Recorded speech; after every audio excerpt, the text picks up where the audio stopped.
వైఎస్ఆర్ కాంగ్రెస్ పార్టీకి సంబంధించిన వాళ్ళు, తెలుగుదేశానికి సంబంధించిన వాళ్ళు ఈవేళ ఉదయం నుంచి ఒక విషయాన్ని హైలైట్ చేస్తూ వచ్చారు.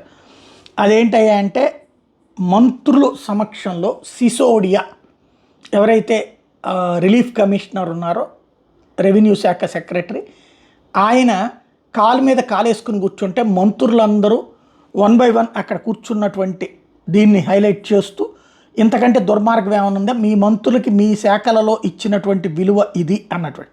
అయితే అసలు విషయం ఏంటంటే ఇక్కడ డైవర్ట్ అయిపోయింది. అంటే ఇప్పుడు నేను చూపెట్టినటువంటి ఫోటోని చివరిలో తెలుగుదేశం పార్టీ వాళ్ళు హైలైట్ చేశారు.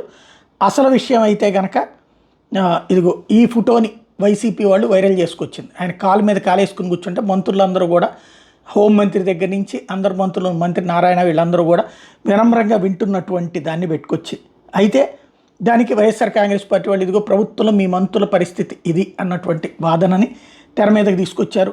దానికి తెలుగుదేశం పార్టీ వాళ్ళు చెప్పుకొచ్చినటువంటి పాయింట్ ఇది. సిసోడియా ఇలాగా వరద ప్రాంతాల్లో తిరిగారు. ఆ తిరిగిన తర్వాత ఆయన ఆరోగ్య పరిస్థితి రీత్యా ఇట్లా కూర్చునేటటువంటి కాన్సెప్ట్ని ముందే చెప్పారు.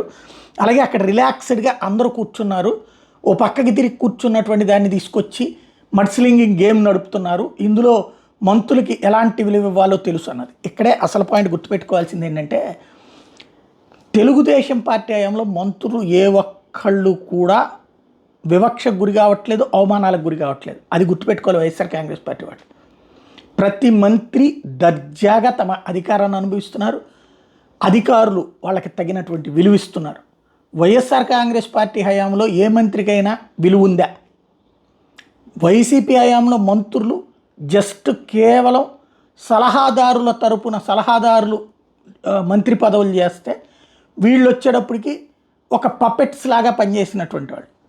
అలాంటి వైఎస్ఆర్ కాంగ్రెస్ పార్టీ తెలుగుదేశాన్ని విమర్శించే అర్హత ఉందా? ఒక్కసారి ఆత్మవిమర్శ చేసుకోవాలి.